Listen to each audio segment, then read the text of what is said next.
Hello, friends. Looks like we have a couple people on. Glad to have you here. We'll be waiting here as we get a couple more folks on. But Curtis Buell, good to see you. Let's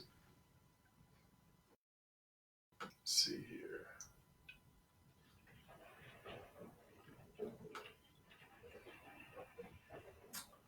Let's see if you are on here. I would sure love to see you. If anybody's on, please type your name so I can see it.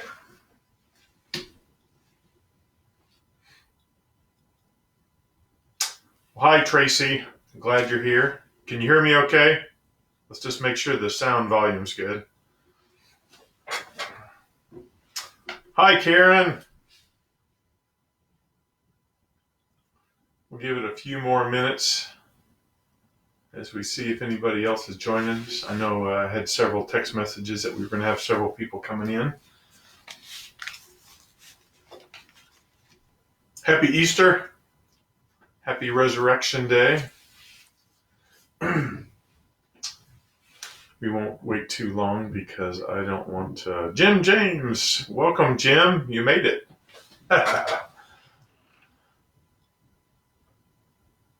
We'll give it 30 more seconds, then we'll get started here. So, Jim, I hope you had a wonderful Easter. Karen, I hope you had a wonderful Easter as well.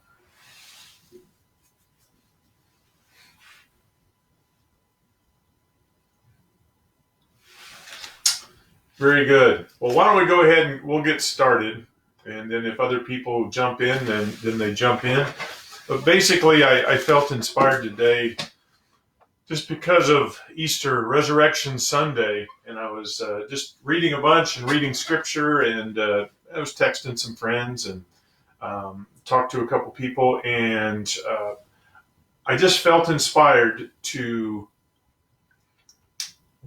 talk about the resurrection and the proof, the evidence, the arguments for the proof of it. And it's amazing. Matter of fact, one of the hardest things about doing this little talk was what not to say. As I was looking through and thinking about boiling it down to its essence, I started thinking about probably my favorite apologetics book of all time, I Don't Have Enough Faith to Be an Atheist by Norman Geisler and Frank Turek.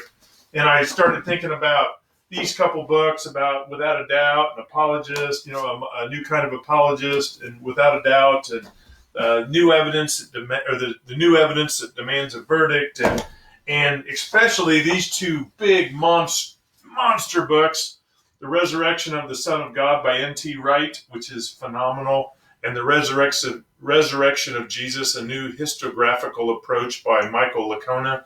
Just some amazing books, and there's no way that we can even come close to talking about all the topics that are in those books and all the things that are proofs of the historicity, etc. But what I did want to do is just touch base, if you will, kind of scratch the surface, and if towards the end, if anybody has any questions, would love to respond to some questions as well. And as we go, if you have questions, feel free to throw them up there. But I guess as we get started, I wanted to read a couple passages that kind of set this whole thing up. And obviously, we just went through the whole Passion Week that led up from Palm Sunday all the way through Jesus coming into Jerusalem, riding on the donkey and fulfilling Zechariah 9:9, and just all of the things that happened during the Passion Week up to the crucifixion. And we see then that the apostles are scattered and they're afraid, and they're the women are at the tomb. The women are going to the tomb, and on the third day, after the Roman guard's been placed, and after Joseph of Arimathea and the women disciples put the body in the tomb, and they close the tomb, and Herod and Pilate and the Roman guard make sure that there's a guard there and that the tomb is sealed, etc. And then the women show up on Resurrection Sunday morning to hopefully anoint the body. And they were even wondering who's going to roll the stone away? Who's going to do this? And the stone is rolled away, and the angels are sitting on the one angel sitting on the stone, and the two men that are dressed like in bright, brilliant light, that like lightning, like Pastor Woody talked about today in our service. And they ran back to tell Peter and the 11 that the tomb was empty, that Jesus wasn't there, and to tell them what the angel said and all this. And a lot of people, have you ever had somebody look at you like you're completely crazy when you say those things? It's real common that people would just, they kind of discount the whole resurrection thing. I even know people who call themselves Christians. Oh yeah, I'm a Christian. But I don't believe Jesus died. I don't believe that he died and was raised again. I believe he died, but I don't believe he raised physically. And they have all these things that are outside of biblical Christianity. And I wanted to just address some of those things. And I guess number one, I wanted to address the main reasons and the main things that people use as reasons to doubt the resurrection. And then I'm going to talk about the evidence. That's kind of the plan there. So, one, the key reasons that people doubt or dismiss the resurrection. Number one, I would say anti-supernatural bias. They want to live in,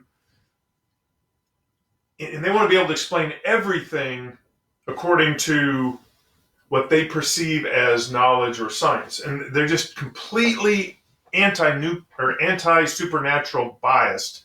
They can't accept that God would do anything. So, and matter of fact, I would even say that they don't want there to be a God because they don't want to be accountable to a God. So, they're anti-supernatural bias. They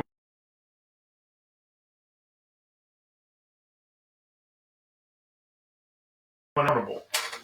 Number three, some people will even say that it's all myth, that Jesus didn't even exist. Have you ever heard that? Oh yeah, that's just all myth. He didn't even exist on the planet. I've heard people tell me that. The most important human person, who also happened to be fully God and fully human, Jesus Christ, the most important human being ever in the history of the world, that the entire calendar is reset on, that made the biggest impact on human beings ever in the history of the world, and they say that he's a myth. It's mind-boggling. And then there's the excuses. I call them the excuses, but that the disciples stole his body theory, that the Jews stole his body theory. There's the swoon theory, where he didn't really die, and there's one that's called the twin brother hoax theory, which is to me just ridiculous. And that some people say, well, the disciples just lied and they just hallucinated, or they just made it up because they wanted to create a religion, and there's all these things. Or some people say, well, he was put to death physically, but he was raised spiritually. And Jehovah's Witnesses are in that camp. And then, of course, the Muslims believe that he wasn't actually crucified, that he was just a prophet. And they believe, some of the Muslims even believe that Judas Iscariot was crucified in his place. And, there's all these weird beliefs. And so going back to biblical Christianity, let's look at each one of these just quickly. The disciples stole his body theory. So what they're saying is the disciples, who were cowering in their rooms and they were afraid that they were going to be attacked by the Romans and the authorities, and they were cowering in the rooms, all of a sudden decided, hey guys, let's go storm the Roman troops that are guarding the tomb, and we'll overpower them, and we'll roll that huge stone out of the way, and we'll take Jesus's body, and we'll make up this religion, and we'll be willing to die for a lie, the fact that we know that he didn't raise, but we're gonna make a religion by us overcoming this Roman guard of trained killers that are fully armed with helmets and shields and swords, and these guys know exactly what to do. I just can't see that. I think that is just ridiculous. Now, we see in Scripture that before they even buried him, that the Jewish ruling authorities had even said that there was a rumor about this, and so they got Herod and Pilate to basically put a Roman guard to protect the tomb. And so because the Jews and because the Romans were so prepared, and they sealed the tomb, and they had this Roman guard, which means 10 to 30 people. 10 to 30 people would be what would be in the Roman guard. I think